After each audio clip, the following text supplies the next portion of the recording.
au milieu de nous. Nous bénissons le Seigneur. Amen. Soyez bénis, bien-aimés. Vous passez un merveilleux moment dans la présence du Seigneur. Amen. Il n'y a pas meilleur endroit que dans sa présence. Il n'y a pas meilleur endroit. Seigneur, nous te bénissons. Seigneur, en ce soir, Seigneur, mon Dieu, mon roi, nous te rendons grâce, Seigneur. Parce que, Père de gloire, Seigneur, mon Dieu, mon roi, c'est toi, Seigneur, qui nous a convoqués. Seigneur, c'est toi, Seigneur, mon Dieu, mon roi, qui a mis dans le cœur de tes servantes, Seigneur, Papa, mon Dieu, mon roi, c'est cette convocation. C'est toi, Seigneur, mon Dieu, mon roi, qui les a conduits par ton esprit, Seigneur, Papa, pour le thème, Seigneur, de ce séminaire. Et Père de gloire, Seigneur, mon Dieu, mon roi, Papa, nous croyons, Seigneur, mon Dieu, mon roi, Papa, que quand, à cause de la direction que tu as donnée, Seigneur, Papa, tu veux interpeller, Seigneur, mon Dieu, mon roi, Papa, tes servantes. Tu veux, Seigneur, Papa, nous interpeller, Seigneur, en tant que femme. En tant, Seigneur, mon Dieu, mon roi, que servante, Seigneur. Tu veux, Papa, mon Dieu, mon roi, Papa, que les femmes, Seigneur Dieu, se lèvent.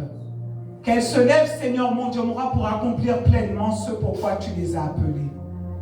En ce soir, Saint-Esprit de Dieu, nous te rendons grâce. Parce que nous savons que tu es là. Nous savons, Saint-Esprit de Dieu, que tu es là en nous et avec nous. Et nous saluons, nous honorons ta merveilleuse présence au milieu de nous. Et nous te prions, cher Saint-Esprit de Dieu, de prendre le plein contrôle. Nous ne voulons pas faire par nous-mêmes. Nous ne voulons pas suivre une femme, Seigneur. Mais c'est toi, Saint-Esprit de Dieu. Parce que c'est toi qui connais le cœur du Père. Et c'est le Père qui connaît le cœur de chaque femme présente en ce lieu. Et c'est toi, Père, qui connais le besoin de chacun, de chacune, Seigneur. Et Saint-Esprit de Dieu, nous voulons simplement nous soumettre à ta direction. En ce soir, Saint-Esprit de Dieu, me voici comme une simple mère entre tes mains.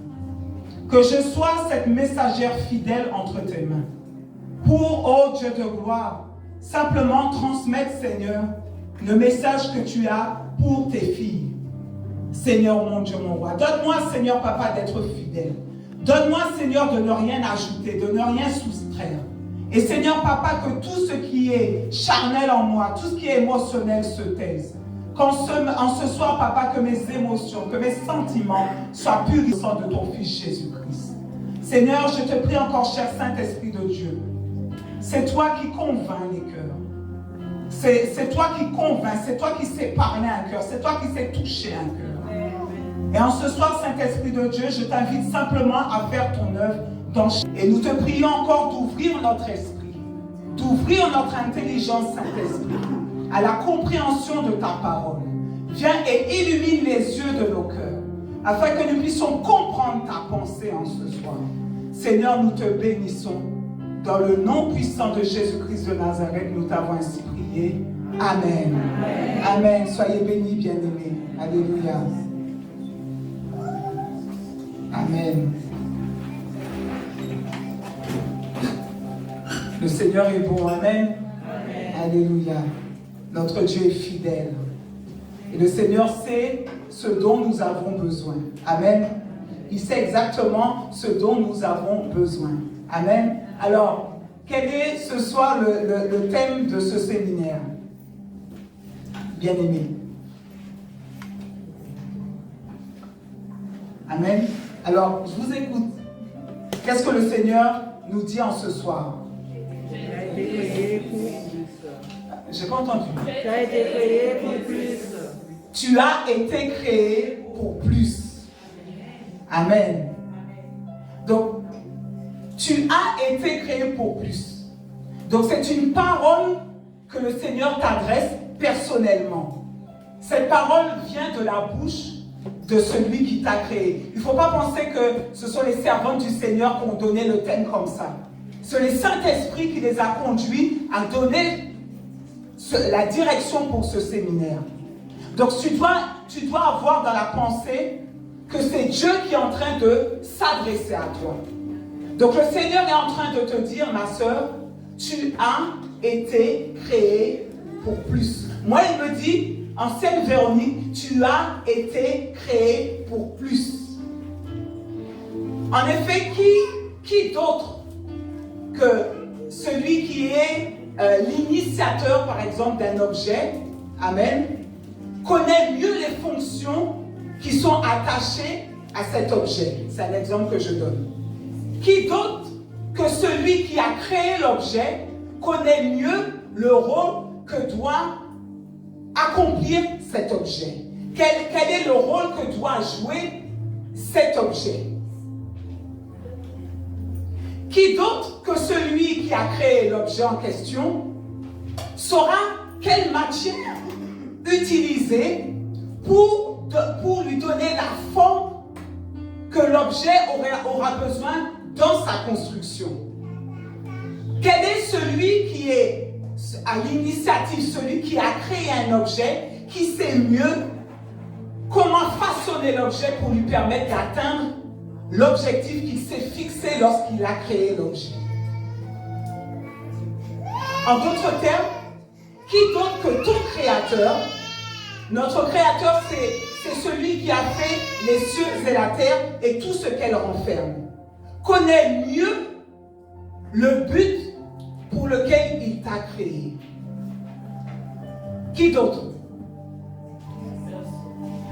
Amen. Personne.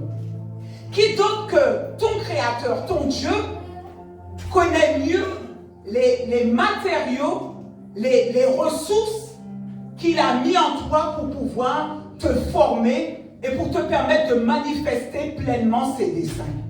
Qui? À part. Et lorsqu'on dit ça, donc ça veut dire que parallèlement, on peut dire que qui d'autre que ton créateur peut savoir si toi, tu as accompli pleinement la mission qu'il t'a confiée? Qui d'autre que celui qui t'a créé peut savoir si les ressources qu'il a mis en toi, les capacités qu'il a mis en toi pour te permettre de manifester pleinement ce pourquoi il t'a créé, si elles sont utilisées dans leur pleine capacité? Je vous donne un exemple. Je peux acheter par exemple un iPhone. Moi, je ne suis pas très forte pour savoir faire fonctionner un téléphone portable. Donc, moi, ce qui m'intéresse, c'est que le téléphone puisse répondre à mon besoin, amen, qui est de faire des appels et aussi de faire de belles photos. Amen, puisque maintenant, c'est ça aussi. Amen. Et donc, moi, le besoin, c'est que l'iPhone fasse, que je puisse passer des appels, recevoir des appels et que je puisse faire de belles photos. Mais dans l'esprit du fabricant, dans la vision de celui qui a créé l'iPhone, cet appareil est plus qu'un simple téléphone qui fait simplement des photos ou un téléphone pour appeler ou recevoir des appels. Et ces fonctions dépassent mon simple besoin, amen, qui est simplement de téléphoner et de faire des photos. Amen. Parce que c'est celui qui a fabriqué l'iPhone qui connaît les capacités de l'iPhone. C'est lui qui connaît toutes les ressources, tous les matériaux de qualité qu'il a dû utiliser pour fabriquer cet iPhone et pour que cet iPhone puisse réaliser la vision, l'objectif qu'il s'est fixé. Vous me suivez jusque-là? Donc, on voit que moi, mon manque de connaissances, mon manque d'intérêt, amen, des fois on peut t'offrir quelque chose, tu ne vas pas chercher à aller plus loin parce que tu veux simplement téléphoner et faire des photos. Amen. Donc, mon manque de connaissances, mon manque d'intérêt va faire que je vais utiliser le téléphone en dessous de ses capacités. Et c'est la même chose avec Dieu. Dis à ta voisine ou à ton voisin, c'est la même chose avec Dieu. Donc le Seigneur te dit, lui qui est ton créateur, amen, il te dit, regarde ta voisine, ton voisin, dis-lui que le Seigneur t'a créé pour plus. C'est Dieu qui te dit ça. Donc ça veut dire moi quand je me suis mis, j'ai dit, mais Seigneur, mais tu me parles. Ça veut dire que ce que j'accomplis aujourd'hui, ce que je fais aujourd'hui, amen, ce que je fais dans ma vie de tous les jours est en dessous des œuvres pour lesquelles que Dieu a préparé d'avance pour que je puisse les accomplir. Ça veut dire que je suis en dessous parce qu'il me dit que tu as été créé pour plus. Donc moi je pense que ce que je fais est suffisant, mais Dieu me dit, ma fille, tu as été créée pour plus. Donc ça veut dire que les grâces qu'il a mis en toi, les ressources qu'il a mis en toi,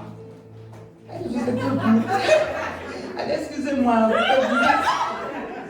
je ne vous ai pas vu là, excusez-moi, je me fais souffrir comme ça, ils disent rien. Merci pour les hommes, on peut acclamer les hommes et puis toucher là. Amen, amen. Merci Seigneur. Merci Saint-Esprit, qu'il a fallu que je vois. Amen, amen, amen, amen. Merci Seigneur, amen. Donc on voit que, donc je disais que ça veut dire que les ressources, les grâces que Dieu a mis en toi pour que tu puisses accomplir ce pourquoi il t'a appelé ne sont pas utilisées dans leur plein potentiel. Ou sinon, elles sont utilisées en dehors du dessein de Dieu. Dis à ta voisine, elles sont utilisées en dehors du dessein de Dieu. Ou à ton voisin. Amen. Donc ça veut dire que ton manque de connaissance ou ton indifférence peut te faire passer à côté du but de Dieu pour ta vie. Amen. L'environnement aussi dans lequel tu as grandi. Et parfois, l'environnement dans lequel nous avons grandi, nous considérons ça comme une norme. Une norme. Cet environnement-là peut également te faire passer à côté du but de Dieu pour ta vie. Mais je rends grâce au Seigneur. Parce que je crois que ce soir, le Saint-Esprit va nous éclairer. Amen. Et le Saint-Esprit va nous ramener sur le chemin de notre destinée. Amen. Et lorsque j'étais en train de méditer, je dis, mais Seigneur, mais on parle de un séminaire de femmes. Tu as été créé pour plus. Et c'est vrai que lorsqu'on regarde aujourd'hui dans la société, on va voir que l'image et le rôle de la femme reste quand même déformé dans certains pays. Son image est souvent réduite au domaine de la séduction. Vous n'avez pas vu quand il y a des publicités de parfums ou de voitures, il y a toujours une belle femme. Amen. Son rôle est souvent restreint également au niveau du foyer. S'occuper du mari, s'occuper des enfants, s'occuper de la maison, s'occuper de tout ce qui concerne le foyer. Et dans certains pays, pour aller plus loin, dans certains pays, la femme n'a même pas droit à la parole. Dans certains pays, la femme n'a même pas le droit de prendre des décisions. La femme n'a pas non plus le droit de travailler. Dans certains pays. Dans certains pays, même dans certaines églises, aujourd'hui encore, dans nos églises évangéliques, la femme n'a pas non plus le droit d'enseigner. La femme n'a pas non plus le droit d'exercer un quelconque ministère. Amen. Mais nous bénissons le Seigneur pour le ministère apostolique Feu du Réveil qui donne l'opportunité aux femmes qui sont conduites par l'Esprit de Dieu et qui appliquent la vérité de la parole. Amen. Amen. Donc parfois on voit comment, dans la société, on voit comment même dans nos églises, le rôle de la femme est amoindri. La femme ne peut pas enseigner. Tout ce que la femme peut faire parfois dans les églises, c'est enseigner à l'école du dimanche. Et je crois qu'il y a même certaines églises où elles doivent mettre que des jupes. Ou même lorsqu'elles prient, elles doivent également se couvrir la tête d'un voile. On n'est pas là pour juger, hein. Ce sont des choses que j'ai observées. Souvent, on voit que la femme, souvent, elle est méprisée. Souvent, la femme est bafouée. Souvent, elle est battue. Souvent, elle est rejetée. Dans certains pays, les filles n'ont pas le droit de vivre. Les filles, et d'autres, et d'autres n'ont pas le droit d'aller à l'école.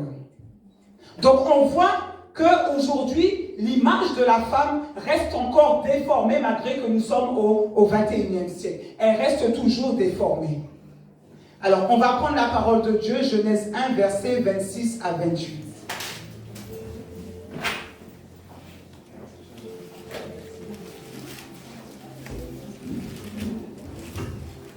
Genèse 1, verset 26 à 28. 26 à 28. Donc, Genèse 1, verset 26 à 28 nous dit, merci Seigneur pour ta parole. Puis Dieu dit, faisons l'homme à notre image, selon notre ressemblance, et qu'il domine sur les poissons de la mer, sur les oiseaux du ciel, sur le bétail, sur toute la terre, et sur tous les reptiles qui rampent sur la terre. Dieu créa l'homme à son image. Il le créa à l'image de Dieu. Il créa l'homme et la femme. Dieu les bénit et Dieu leur dit, soyez féconds, multipliez, remplissez la terre et l'assujettissez, et dominez sur les poissons de la mer, sur les oiseaux du ciel et sur tout animal qui se meut sur la terre. Amen. Donc on voit, comme on a dit que nous parlons du Créateur déjà, nous voyons comment dans la vision de Dieu lorsqu'il a créé l'homme et la femme. Amen. On voit qu'au commencement, on nous dit que Dieu créa l'homme et la femme. Et on nous dit qu'il créa l'homme à son image.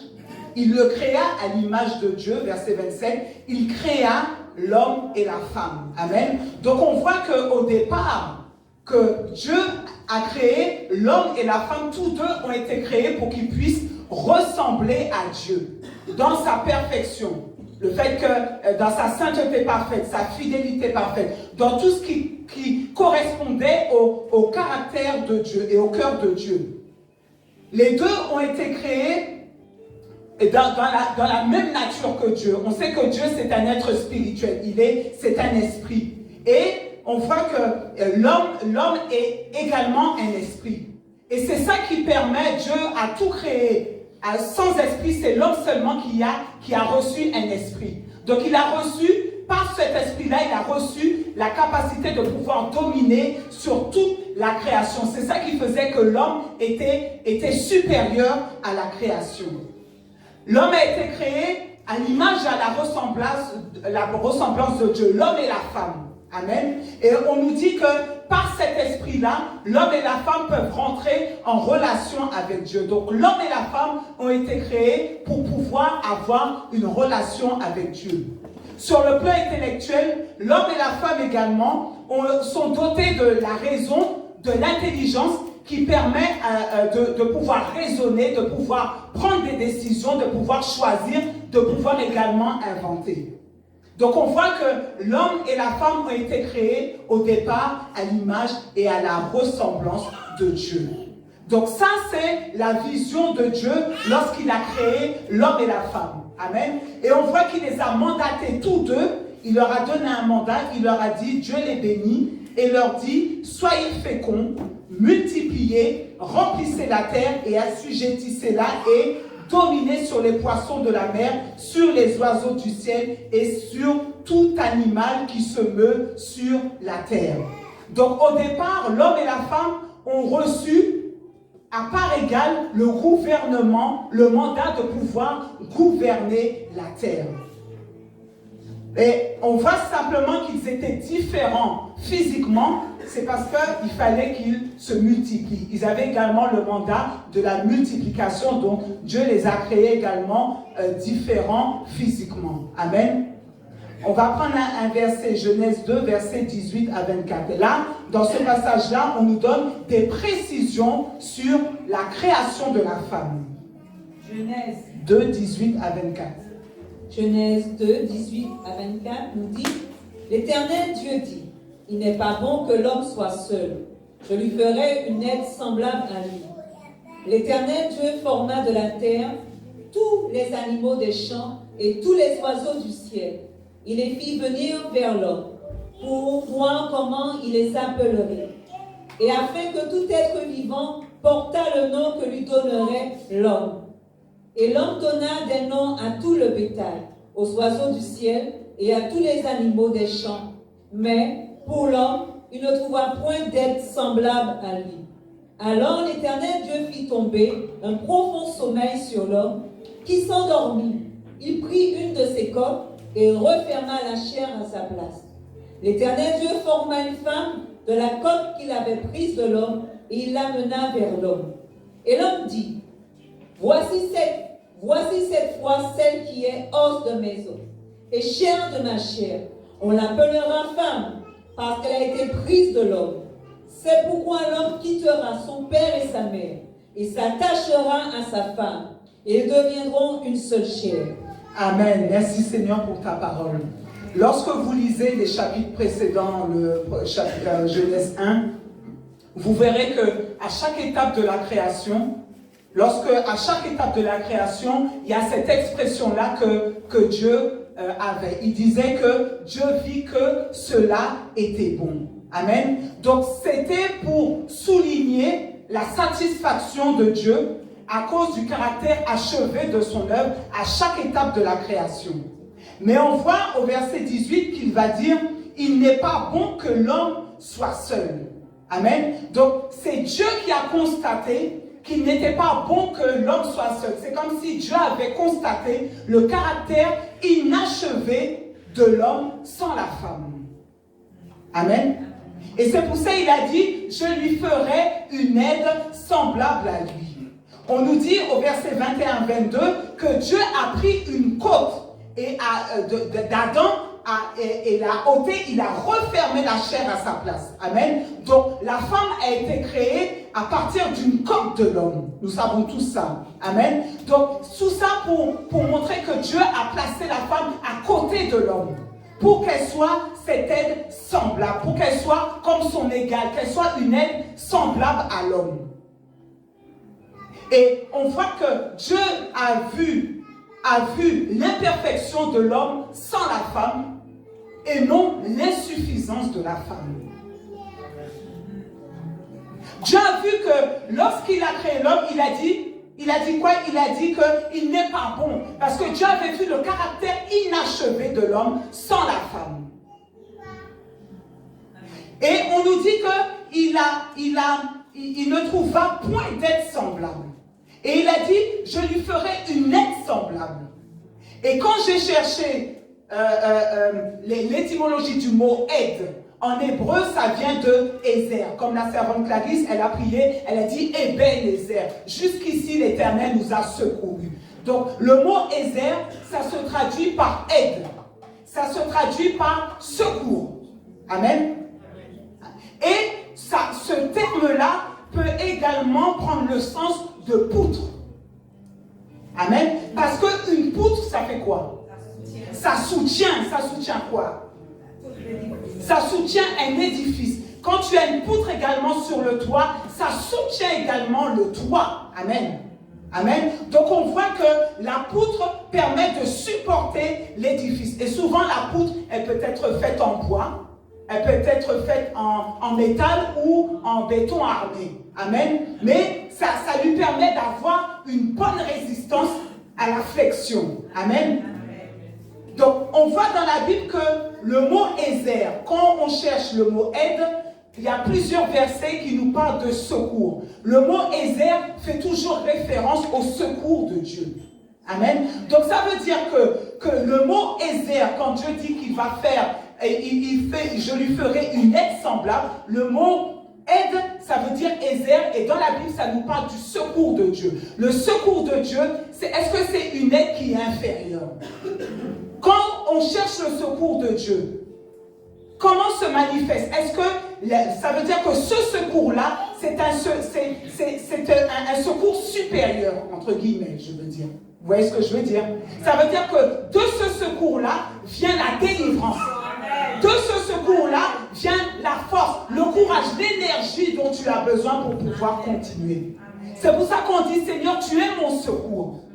Ça veut dire que, Seigneur, viens à mon secours. Seigneur, viens, délivre-moi. Seigneur, sors-moi de cette situation. Amen. Et ça veut dire que tu peux lever les yeux vers Dieu parce que tu sais que quand tu lèves les yeux, c'est là que viendra ton secours. Donc ça veut dire que Dieu a fait de la femme une aide semblable, un secours, une aide, une poutre pour l'homme. Dis à ta sœur, tu es une poutre. Dis-lui ça bien. Dis-lui ça bien. Dis-lui tu es. Dis-lui ça bien. Dis-lui ça bien. Il faut dire ça. Le Seigneur est en train de nous faire prendre conscience de ce qu'il a mis en nous. Amen. N'oublions pas que c'est Dieu qui est notre créateur. Donc c'est lui qui connaît les ressources. Donc il ne faut pas voir la poutre que tu es un poteau. Tu es une poutre. Amen. Amen. Tu es une poutre. Tu es une aide. Tu es un secours. Dis-lui ça encore.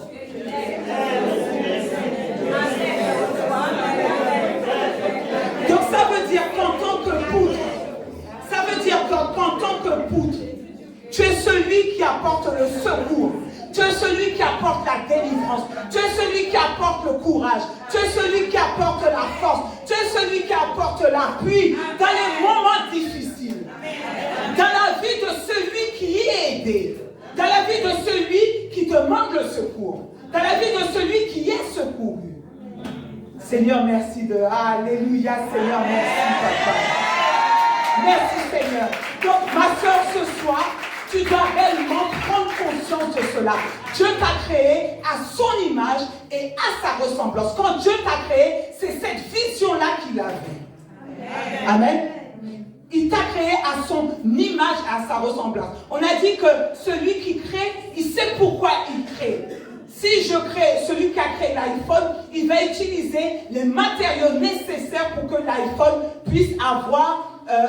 puisse fonctionner comme il le veut. Donc Dieu, qui t'a créé à son image et à ta ressemblance, il fait de toi une poutre. Donc ça veut dire qu'il met en toi toutes les ressources dont tu as besoin. Il t'a formé avec des matériaux solides. Amen. Dieu t'a formé avec des matériaux solides. Il a mis en toi les ressources pour que tu sois cette véritable poutre dans la vie de l'homme. Il a mis en toi les ressources pour que tu sois cette aide, ce secours. Et souvent, c'est nous-mêmes qui cherchons le secours. Nous cherchons le secours auprès de nos maris, mais c'est nous qui sommes cette aide-là. C'est nous qui sommes ce secours. Nous sommes ce soutien solide pour l'accomplissement des desseins de Dieu dans la vie de l'homme. Donc dis à ta soeur en tant que poutre, dis-lui ça. Tu as la capacité d'endurer. Tu as la capacité de porter. Dis-lui, tu as la capacité de supporter. Même lorsque tout semble fléchir autour de toi. Que ce soit dans ton foyer, que ce soit avec tes enfants qui sont rebelles, que ce soit avec ton mari qui ne te comprend pas, que ce soit dans le ministère, que ce soit dans ta vie professionnelle, tu as la capacité de pouvoir porter, de supporter. Même tout quand tout se fléchit autour de toi. Vous voyez comment Dieu est bon? Comment Dieu nous aime?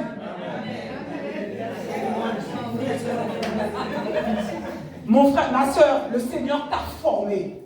Il a formé la femme à partir de la côte. Il a formé pour que tu sois cette côte. Il a pris le temps de te former. Donc tu ne peux pas dire que je n'ai pas la force. Tu ne peux pas dire que je n'ai pas les ressources pour continuer. Tu ne peux pas dire ça. Parce que Dieu a les ingrédients. Tout ce que tu as besoin pour pouvoir être cette poutre.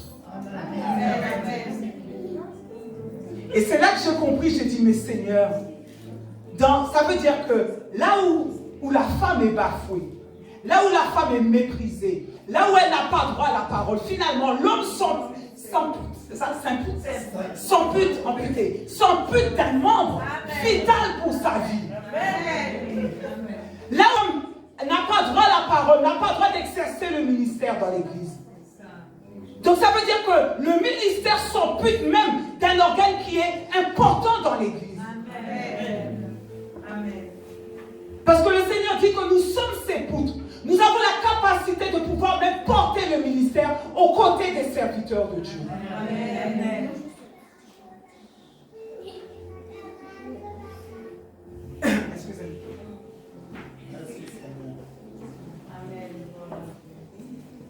Conséquence de sa désobéissance, effectivement. Le Seigneur dit dans sa parole que les douleurs de l'enfantement ont été augmentées. Les douleurs liées à la grossesse ont été augmentées. On lui a dit qu'elle se portait vers son mari. Que l'homme également va dominer sur la femme. Et c'est pour ça qu'aujourd'hui, il y a beaucoup de conflits. Amen. Il y a beaucoup de conflits. Donc ça, c'était les conséquences de la désobéissance d'Ève. Mais les conséquences de la désobéissance d'Ève n'ont pas amoindri le fait que Dieu a créé également Ève à son image et à sa ressemblance. Ça n'a pas amoindri les ressources de Dieu dans la femme pour qu'elle soit encore cette véritable poutre, ce véritable secours auprès de l'homme. Ça n'a pas non plus, les conséquences de son péché n'ont pas non plus anéanti, ni annulé le projet de Dieu pour la femme. Au contraire, on nous dit dans Genèse 3, verset 15, tu peux prendre, que Dieu a conclu une alliance avec la femme et sa postérité, c'est-à-dire ceux qui seront issus de Christ. Genèse 3, 15. Oui. Nous dit, merci Seigneur, je mettrai inimitié entre toi et la femme, entre ta postérité et sa postérité. Celle-ci t'écrasera la tête et tu lui blesseras le talon. Amen. Donc on voit que le Seigneur n'a pas effacé la femme de son projet. Amen. Le Seigneur n'a pas effacé la femme de son plan. Amen. Au contraire, de la semence de la femme naîtra le Christ. Et en Christ, il y a une postérité qui va être issue de Christ. Et on voit dans Genèse 13 comment cette postérité va dominer. Amen. Et c'est pour ça, ce soir, je voudrais vraiment qu'on va juste se lever une minute. Amen. On va juste se lever et on va prier. On va prier. Amen. On va briser. On va briser toute chaîne de limitation dans nos vies. Amen. On va briser, tu vas simplement faire une prière d'autorité. Et tu dis, parce que quand le Saint-Esprit nous éclaire, parce que des fois nous nous limitons par le manque de connaissances. Amen. La société, toutes ces choses, l'image déformée de la femme qu'elle nous renvoie, nous fait croire que c'est la vérité, mais ce n'est pas la vérité. Donc ce soir, tu vas prendre autorité. Amen. Et on va briser toute chaîne de limitation dans nos vies.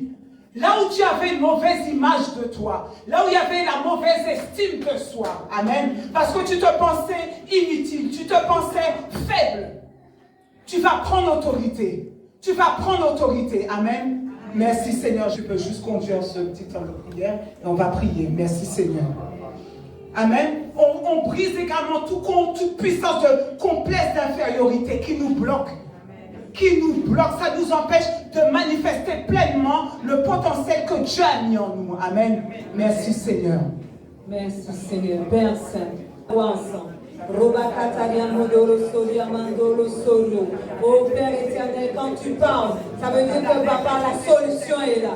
Père, c'est au nom de Jésus. Là où Seigneur les mensonges, là où toutes les paroles, Seigneur, qui ont été prononcées dans nos vies, disant que nous n'allons rien faire pour nos vies, que nous sommes faibles, nous sommes des incapables. Là, nos parents, nos époux, les collègues, quiconque, Seigneur, nous ont méprisés par la bouche, Seigneur, dans les nuits, Seigneur, à libérer ces paroles dans la bouche des époux, dans la bouche des pères, dans la bouche de tous ceux qui ont autorité sur nos vies. Nous nous déconnectons de ces paroles. Au nom de Jésus-Christ de Nazareth. Donc, Seigneur, là, nous étions enfants.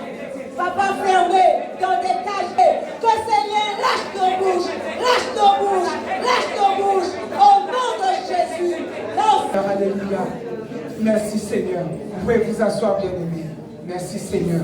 Donc nous voyons également dans la parole de Dieu comment des femmes se sont levées pour apporter le salut, pour apporter la délivrance. Comment des femmes se sont levées pour soutenir l'homme dans ces moments de faiblesse pour que les desseins de Dieu puissent s'accomplir.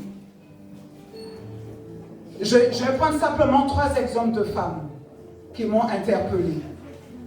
Vous lirez à la maison, on n'a pas le temps, dans Juge 4. On nous parle d'une femme, d'une prophétesse qui s'appelait Déborah.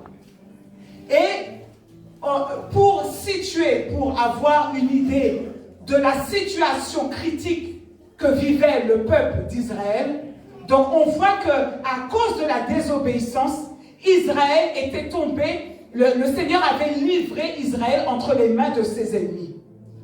Et on nous dit que Israël était asservi à ses ennemis. Amen. Il était asservi. Et pendant plus de 20 ans, pendant plus de 20 ans, Israël souffrait entre les mains de ses ennemis à cause de la désobéissance. On nous dit que les routes étaient abandonnées. Ceux qui voyageaient prenaient des chemins détournés. Les chefs d'Israël étaient sans force. Ceux qui devaient exercer une position d'autorité, on nous dit qu'ils étaient sans force. Voici dans quel état se trouvait le peuple d'Israël. Et on va prendre Juge 4, juste le verset 6.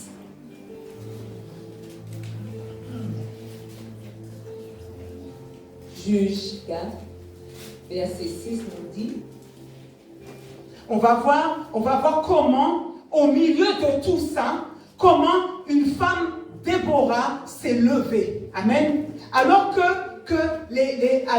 la situation était critique. On nous dit que les enfants d'Israël, que les ennemis d'Israël opprimaient avec violence les enfants d'Israël depuis 20 ans. Alors tu peux prendre le verset 6. D'accord. Donc Juge 4, verset 6 nous dit, elle envoya appeler Barak, fils d'Abinoam, de Kedesh, Nephtali, et elle lui dit, n'est-ce pas l'ordre qu'a donné l'Éternel, le Dieu d'Israël?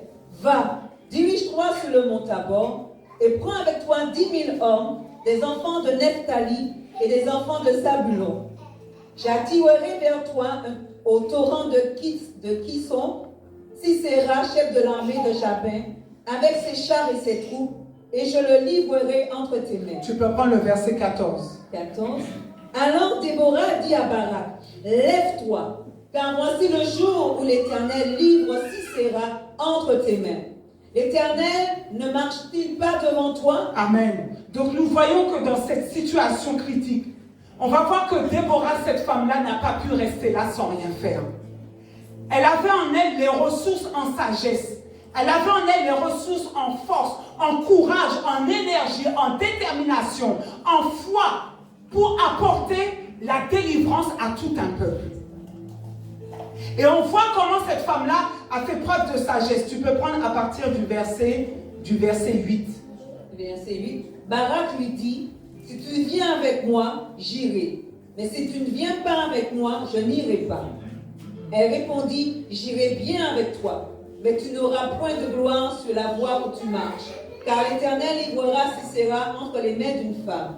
Et Déborah se leva et elle se rendit avec Barak à Kedesh. Amen. Donc, c'est un peu plus bas. On voit qu'à plusieurs reprises, cette femme-là, elle va se lever pour accompagner Barak. Amen. Mais elle ne va pas prendre la tête de la campagne militaire.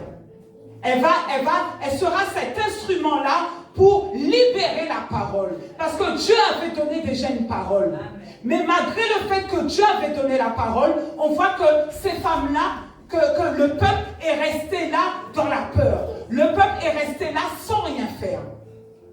Mais cette femme-là, elle avait la parole, la promesse que Dieu lui avait donnée. Elle s'est levée avec foi, avec cette parole-là, et elle a suscité la foi. Elle a commencé à proclamer la parole. Elle a commencé à proclamer la parole pour susciter la foi et pour pousser l'armée du Seigneur, le peuple de Dieu à se lever. Dans 1 Samuel 25, on nous parle également d'une femme qui s'appelait Abigail. Vous lirez à la maison. On nous dit que cette femme était une femme qui était pleine de bon sens. Et elle était mariée à un homme qui était insensé, un homme qui était rempli de méchanceté.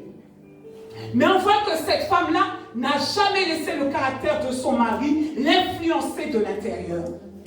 Cette femme-là a fait preuve de bienveillance, de bonté, de discernement, de prévenance, d'humilité envers David et ses serviteurs parce qu'ils avaient fait du bien à son peuple.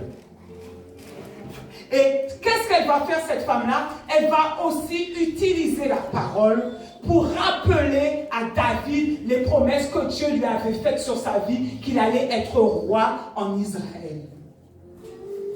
Et David va reconnaître la sagesse d'Abigaïl. Et Abigaïl va lui faire prendre conscience qu'il ne fallait pas parce que David voulait détruire le mari de Nabal avec tout son camp, toute sa famille, tous ses serviteurs, tout ce qui appartenait à Nabal. Mais on voit que par rapport à ça, que Abigaïl, cette femme pleine de sagesse, elle s'est entreposée pour ne pas laisser David commettre l'irréparable et pour pas que David passe à côté de son appel. Pour pas que les conséquences du meurtre que David allait faire puissent entacher l'appel qu'il avait sur sa vie. Pour pas qu'il puisse subir les conséquences de son péché.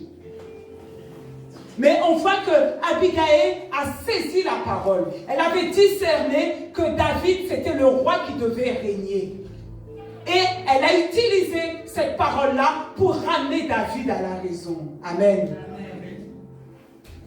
On nous parle également, vous lirez à la maison, Exode 4, la dernière femme, de Séphora. Séphora, c'était la femme de Moïse. Moïse est appelé à être libérateur du peuple de Dieu. Mais on voit que Moïse n'avait pas accompli l'acte de circoncision que Dieu exigeait en signe d'alliance avec lui. Et on voit on nous dit que pendant la nuit, que Dieu a voulu tuer Moïse. Pourtant, Moïse avait un appel sur sa vie. Mais on voit que Abigaïl a discerné le danger qui pesait sur sa maison. Et qu'est-ce qu'elle a fait? Elle a fait l'acte de circoncision. Elle a coupé le prépuce de son fils. Elle a jeté au pied de Moïse. Et à cause de son action, on voit que la menace que Dieu avait contre Moïse, le Seigneur avait enlevé ça. Et c'est ça qui a permis que Moïse puisse accomplir ce pourquoi Dieu l'avait appelé. Amen. Il y a beaucoup d'exemples comme ça dans la Bible. Il y a beaucoup d'exemples de femmes qui se sont levées malgré leurs conditions. Amen. Il y a des femmes qui étaient stériles. Il y a des femmes qui étaient veuves. Il y a des femmes qui étaient pauvres, des prostituées, des femmes qui étaient étrangères à l'alliance. Ces femmes se sont levées pour rentrer dans l'histoire du peuple de Dieu. Amen. À cause des actions qu'elles ont posées, et peu importe les circonstances, peu importe la situation qu'elles vivaient, peu importe l'environnement qui les entourait. Ces femmes ne se sont pas appuyées sur ce qu'elles voyaient. Souvent, nous, on va s'appuyer à mes Seigneur, mon mari, Seigneur, mes enfants. Elles ne se sont pas appuyées sur ça. Mais ces femmes-là, parce qu'elles avaient confiance en Dieu, à cause de leur foi, à cause de l'amour qu'elles avaient pour Dieu, ces femmes-là ont puisé en elles les ressources que Dieu avait mis en elles pour pouvoir supporter, pour pouvoir être utilisées par Dieu et que les desseins de Dieu puissent s'accomplir. Peu importe ce qu'elles vivaient, peu importe leurs conditions. Quelle est ta condition? Dans le psaume 68, verset 12, tu peux prendre une Clarisse.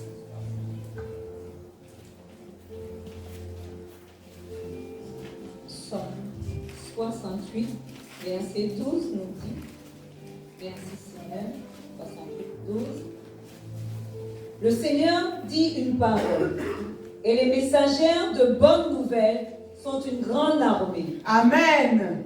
Et dans la version Semeur, on nous dit, le Seigneur a dit un mot, aussitôt, les messagères forment une armée nombreuse. Amen. Amen. On voit Déborah, Abigaïl, Séphora et bien d'autres femmes ont formé cette armée de messagères. Est-ce que tu veux faire partie de cette armée? Moi, Seigneur. Cette armée, elles ont fait partie de cette armée de messagères qui était importante pour l'accomplissement des desseins de Dieu pour son peuple. Séphora était une messagère de bonnes nouvelles. Elle portait en elle un message. Non, c'est pas Séphora, excusez-moi, c'est Déborah. Était une messagère de bonnes nouvelles. Elle portait en elle un message d'espoir. Que Dieu avait dit qu'il allait les délivrer. Que Dieu allait leur donner la victoire sur leurs ennemis. Déborah, amen, merci Seigneur. Déborah était cette messagère de bonnes nouvelles. Elle portait un message d'espoir. Dis à ta soeur qui est à côté de toi, quel message portes-tu?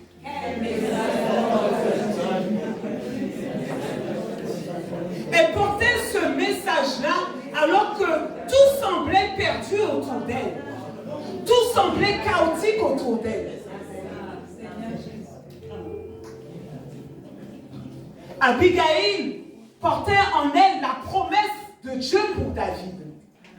Des fois, on peut avoir nos pasteurs qui sont parfois découragés, nos maris, mais toi tu sais, tu as perçu, tu as discerné l'appel de Dieu sur leur vie.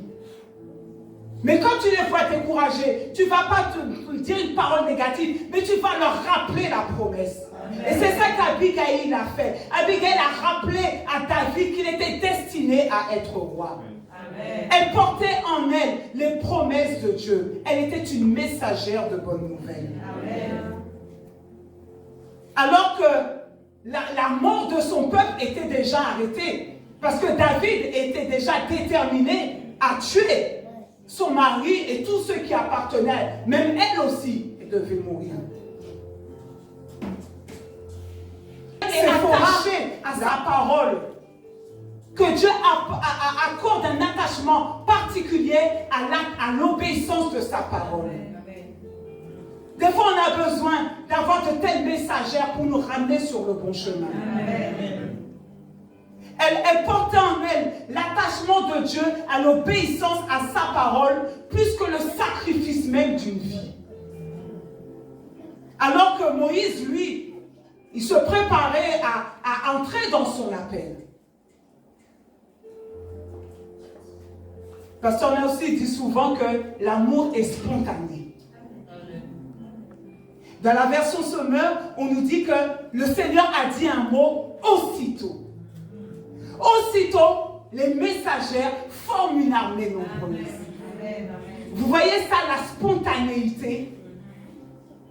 Pourquoi? Parce que Dieu a mis dans la femme, tu as en toi déjà les entrailles pour aimer. La femme n'a pas besoin de faire des efforts pour aimer. La femme aime naturellement. C'est pour ça que le Seigneur dit, Marie, aimez vos femmes, il est obligé de dire. Marie, aimez vos femmes. Mais il ne dit pas ça à la femme, parce que la femme aime naturellement. N'est-ce pas?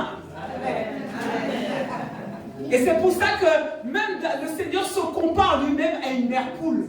Amen. Il dit, comme il se compare à une mère poule qui rassemble ses petits sous ses ailes. Et Déborah a dit, je me suis levée comme une mère en Israël. Donc on voit que le aussitôt souligne, met en évidence le cœur d'amour de ces messagères pour leur Dieu. Est-ce que ton cœur brûle d'amour pour ton Dieu? Amen.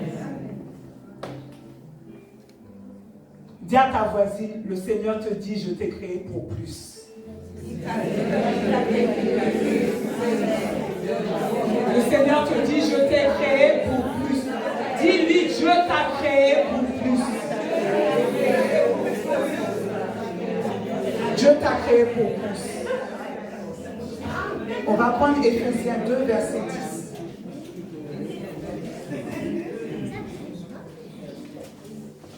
J'ai presque fini, que je respecte le temps.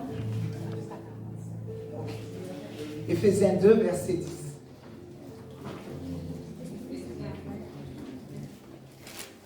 Voilà. Éphésiens 2, verset 10. Voilà. Éphésiens 2, verset 10 nous dit: car nous sommes son ouvrage ayant été créé en Jésus-Christ pour de bonnes œuvres, que Dieu a préparées d'avance afin que nous les pratiquions. Amen. Amen. Tu peux reprendre, ma soeur. D'accord. Éphésiens 2, verset 10. Éphésiens 2, verset 10 nous dit, car nous sommes son ouvrage, ayant été créés en Jésus-Christ pour de bonnes œuvres, que Dieu a préparées d'avance afin que nous les pratiquions. Amen. Donc on nous dit que nous sommes son ouvrage. L'ouvrage de qui? Amen. Ayant été créés en Jésus. Donc ça veut dire que ce que tu accomplis en dehors de cette alliance-là, ce sont des œuvres qui sont faites en dehors de l'objectif de Dieu pour ta vie. C'est quand tu rentres en alliance avec Jésus-Christ, en faisant la part avec lui, en l'acceptant dans ta vie comme Seigneur et Sauveur, que là, tu deviens ayant été créé. Tu es créé en Jésus-Christ. Amen. Et c'est quand tu rentres dans cette alliance que tu reçois la capacité d'entrer en communion avec le Saint-Esprit. Amen. Et c'est quand tu rentres en communion avec le Saint-Esprit, c'est là que le Saint-Esprit va t'amener vers ce chemin-là pour accomplir les bonnes œuvres. Amen. C'est quand tu rentres en communion qui va te permettre de discerner ce que Dieu attend de toi. Amen. Et on voit que Moïse était appelé par Dieu. Amen. C'est lui qui devait délivrer le peuple d'Israël. Amen.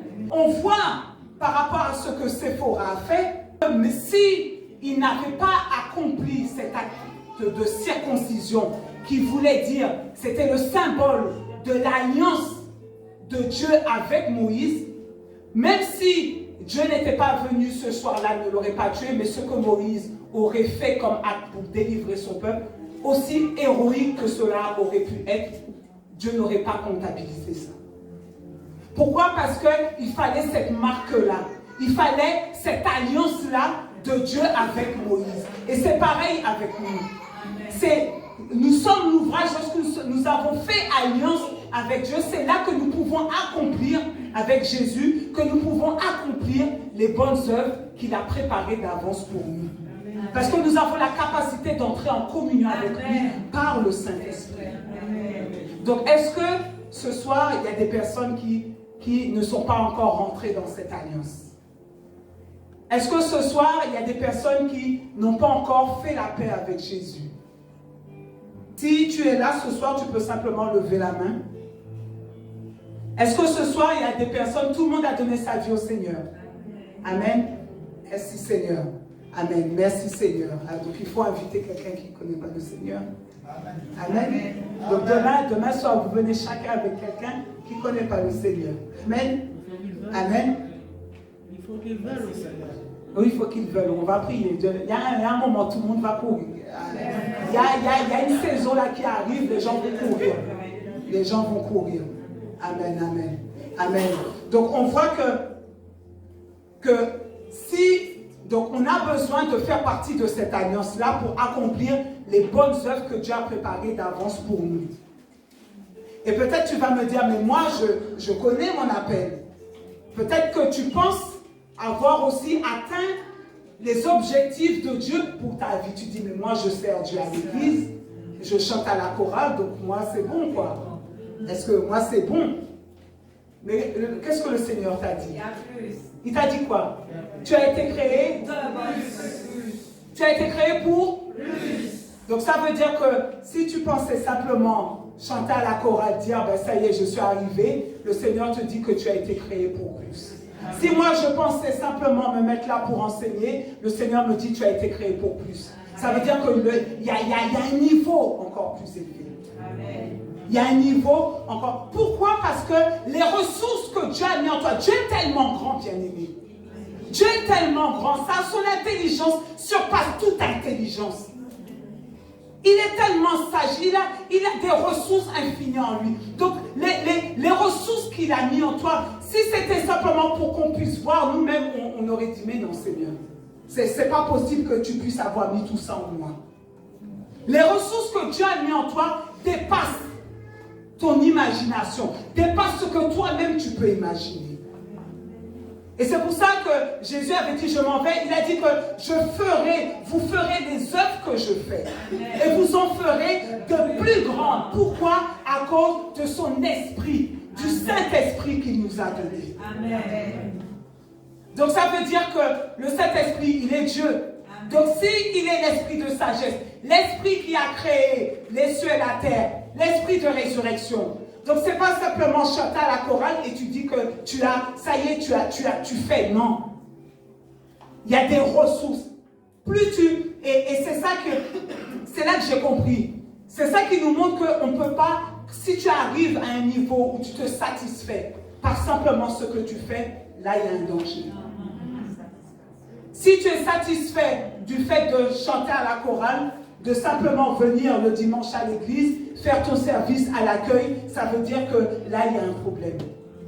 Parce que plus tu vas rentrer en communion avec le Saint-Esprit, tu vas voir qu'à un moment, tu vas sentir que tu n'es pas satisfait, que les œuvres que tu fais, comme s'il y a plus. Tu vas sentir que tu seras poussé à faire davantage. Parce que c'est cette communion-là que tu auras avec lui, au fur et à mesure, le Seigneur va t'amener encore plus haut. Et tu vas dire, mais Seigneur, non, il y a plus, il y a plus, il y a plus.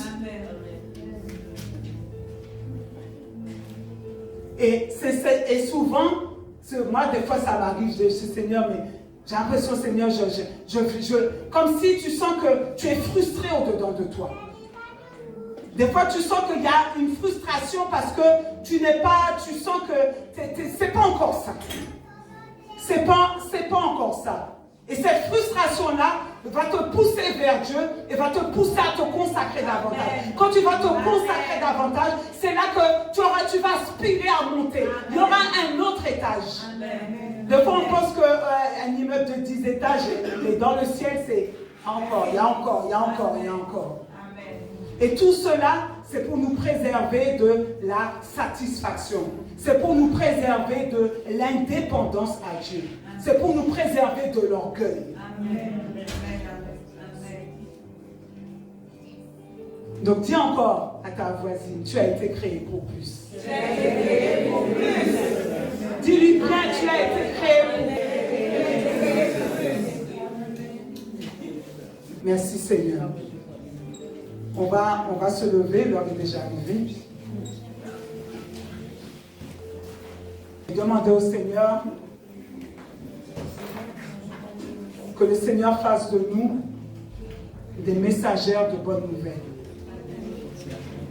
On va dire, Seigneur, voici cette armée-là que nous sommes. Que le Seigneur vraiment puisse faire de nous cette armée, parce que Dieu cherche. Dieu cherche encore des vases. Dieu a besoin de vases. Dieu cherche des cœurs disponibles. Parce qu'il y a beaucoup de choses que Dieu veut faire. Et souvent, lorsqu'on ne comprend pas le but pourquoi nous sommes créés, lorsque notre compréhension est limitée, nous nous limitons et nous empêchons à ce que Dieu a mis en nous de se manifester. Merci Seigneur. Père de gloire, Seigneur, mon Dieu, mon roi, nous te rendons grâce, Seigneur, pour ta parole, Seigneur, en ce soir. Seigneur, nous te bénissons, Seigneur, mon Dieu, mon roi, parce que, Seigneur, en ce soir, tu nous interpelles encore, Seigneur. Papa, nous pensions, Seigneur, Dieu est déjà arrivé. Nous pensions, Seigneur, mon Dieu, mon roi, Papa, Seigneur, Papa, que nous avions exploité pleinement, Seigneur, les ressources que tu avais mis en nous. Seigneur, parfois, Seigneur, mon Dieu, mon roi, les circonstances autour de nous, l'environnement, notre environnement, Seigneur, Papa, nous a conditionnés, nous a limités. Et Seigneur Dieu, nous vivons en dessous, Papa, de ce que tu as mis, Seigneur, Papa, dans nos vies. Et tu nous as rappelé, Père de gloire, que nous sommes, Seigneur, aide. Nous sommes cette poutre, Seigneur, mon Dieu, mon roi. Papa, pour aider l'homme, Seigneur, Papa, dans le mandat que tu lui as confié. En ce soir, Seigneur, mon Dieu, mon roi, Papa, je te prie, Seigneur, Papa, de nous fortifier chacune d'entre nous, Seigneur. Et que, Père de gloire, Seigneur, Papa, que tu nous accordes, Seigneur Dieu, Papa, de rentrer pleinement, Seigneur, Papa, dans ce que toi, tu as mis en nous. Papa, que réellement, Seigneur, que nous puissions manifester, Papa, tout le potentiel, les ressources que tu as mis en nous. Que nous puissions, Papa, nous lever, peu importe la situation que nous vivons, peu importe la condition dans laquelle nous nous trouvons, Seigneur. Que nous puissions, Papa, nous lever, Papa, comme Déborah, que nous puissions nous lever comme Séphora, que nous puissions nous lever comme Abigail, comme bien d'autres, Papa, dans la Bible, Seigneur. Afin, Seigneur Dieu, Papa, d'être utilisé pour toi, par toi, Seigneur, pour l'accomplissement de tes desseins, Seigneur. Seigneur, nous te rendons grâce pour ton esprit en nous, Seigneur. Nous te bénissons, Seigneur, mon Dieu, mon roi, pour, Seigneur, Papa, le privilège que tu nous accordes, Seigneur, mon Dieu, mon roi, Papa, d'être ces messagères de bonnes nouvelles. Papa, merci encore, Seigneur, mon Dieu, mon roi. Papa, encore pour l'œuvre que tu fais, Seigneur, que tu fais ce soir, Papa, dans nos cœurs. Merci encore ce soir parce que, Seigneur, mon Dieu, mon roi, Papa, nous ne cherchons pas à être des féministes, mais ce que nous voulons, Seigneur, Papa, c'est être utilisés, Seigneur, comme toi tu avais prévu. Papa, dans l'objectif, Papa, que tu avais lorsque tu nous as formés, lorsque tu nous as créés, Papa, image et à ta ressemblance. Papa, qu'il y ait, Seigneur, Papa, une armée nombreuse, Papa, de messagères de bonnes nouvelles qui se lèvent, Papa, dans ce pays. Qu'il y ait une armée nombreuse, Papa, de messagères de bonnes nouvelles, Papa, qui se lèvent, Papa, mon Dieu, mon roi, en tout temps, en toutes circonstances, pour accomplir tes desseins. Seigneur, nous te rendons grâce. Sois béni, sois glorifié, sois exalté. Dans le nom de Jésus, nous t'avons ainsi prié. Amen. Amen.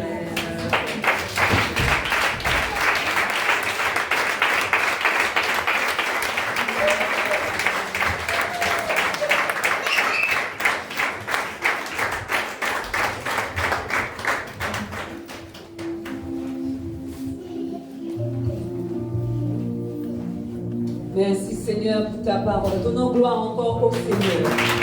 Parce que notre Dieu il parle. Il n'a pas changé, ce n'est pas un Dieu silencieux. À travers sa parole, il veut nous réveiller. De ceux d'entre nous qui étions arrêtés, il veut nous dire ce soir, va plus loin, monte plus haut, monte plus haut. Comme bien-aimé, monte plus haut. Dieu a des objectifs. Serait dans ton foyer comme la poutre que tu es pour ton mari, la poutre dans le travail, dans ta famille, le voisinage, là où tu iras. Tu es un instrument que Dieu veut utiliser. Pas seulement dans l'assemblée, mais là où tu iras. Là, il te conduira. Simplement que nous soyons ces vases entre les mains du Seigneur. Merci Seigneur pour ta parole. Donc, bien-aimés, de ceux qui ont emmené leur offrande, leur libéralité, vous pouvez vous rapprocher. Et nous allons clôturer. Si la chorale veut bien entamer. Amen.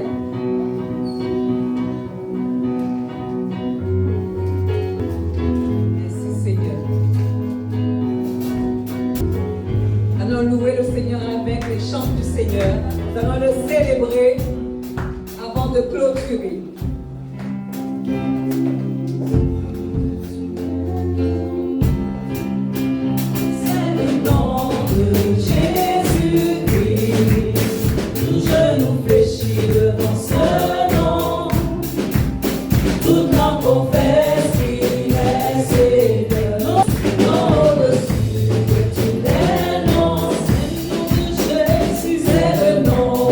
Jésus,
dit, ah, je ne sais pas si je dois ma vie.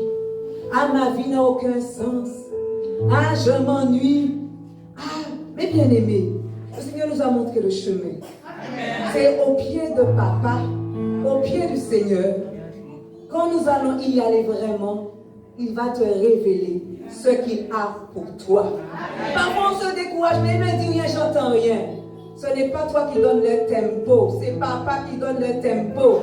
Parce que Papa aime quand tu viens à ses pieds. Et au moment peut-être que tu vas pas t'y attendre, tu vas voir, hop, une porte est ouverte par là, hop, il y a quelque chose. Hop, tu retrouves un feu, un zèle, un désir de le servir. Tu prends conscience des âmes brisées, blessées, qui sont autour de toi. Parce que souvent nous sommes axés sur nous parce qu'on pense qu'on a atterri sur terre et puis, comme les hommes qui n'ont pas encore fait la paix avec Dieu, on cherche les mêmes choses. Mais c'est dans ce que Dieu a prévu d'avance pour toi. Et dans ces œuvres-là, quand tu vas les pratiquer, tu seras heureuse. Amen. Et avant de clôturer, je vais saluer nos bien-aimés qui sont connectés sur le Zoom et nos bien-aimés de la Guadeloupe.